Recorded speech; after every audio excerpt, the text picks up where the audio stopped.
After 99 wonderful tales, it's time for the last one. Let me tell you about Kitaro of the Graveyard.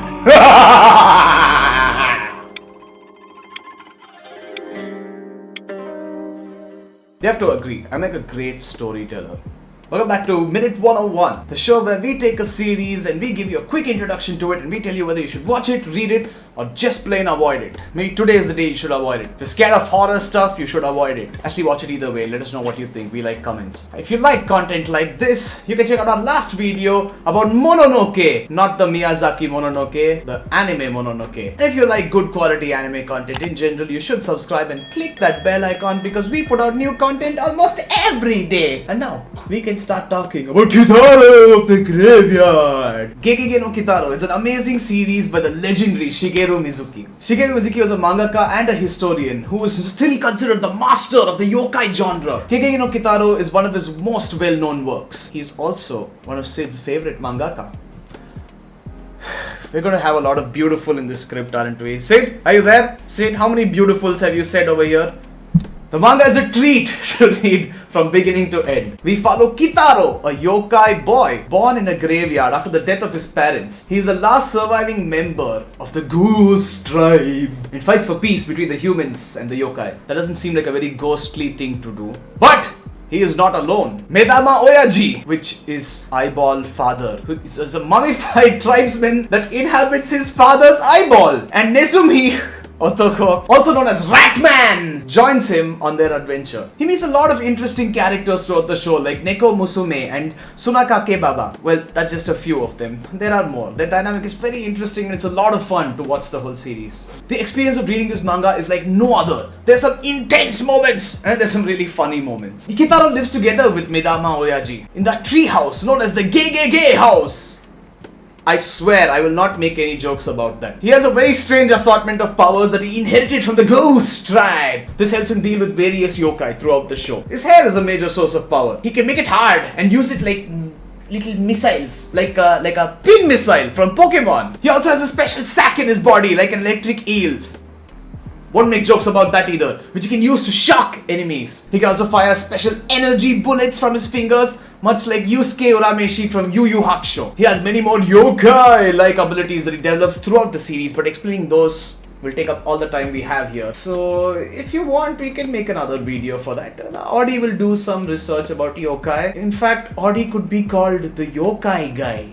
But Medama Oyaji is a hilarious character. From his design to his dialogue, 1 second he's taking a bath in a rice bowl and next he's getting deep fried in tempura. His exchanges with Kitaro and Ratman are absolute gold. Now Ratman is also an amazing character. The manga basically starts off with him knocking Kitaro out and claiming that he's the star of the manga. He keeps switching sides throughout the story though. Sometimes he helps Kitaro, but other times he just causes trouble for him. Of course, we get a proper origin story later, but it's an amazing opening nevertheless. The manga tends to break the fourth wall a lot. Many times you can see Mizuki making fun of himself with the characters making fun of the mangaka's weird, questionable storytelling decisions. The show also has a lot of satire and commentary on the real world. It's often expressed through these characters. It's really fun and adds a lot to the story. The dialogue is one of the strongest points of the whole story. Their conversations and interactions are so well written, and the timing is spot on. Mizuki is an amazing artist, and as we know, he's done a beautiful job with the art. The character design is more cartoon-like. The backgrounds and yokai are pretty realistic though. The manga has an interesting mix between the two,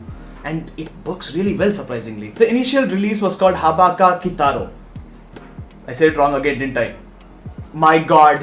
Since this is an all-ages horror story, it's not really a I shit my pants type of story, but it has its moments. The initial release was called Hakaba Kitaro. Hakaba meaning graveyard, which was deemed to be too scary for children, so it was renamed. Now, Shigeru Mizuki referenced a lot of old Japanese folktales and stories, including the story of Momotaro. We see references to monsters from other countries, like Dracula, and Yasha, and Sanj, and Kaya. Dota joke anybody? Any gamers in the house? Okay, but it's a very important manga. It's a huge part of Japanese culture and it played a very important role and set a really high benchmark. Trust me, It was a huge cultural phenomenon. This series basically started Japan's yokai obsession. The town of Sakaiminato in Tottori Prefecture, which is Mizuki's hometown by the way, is full of statues of Gegege no Kitaro's characters as a tribute to the mangaka. Now, if you want us to go to Sakaiminato and show you around, we could do that. Can someone sponsor us?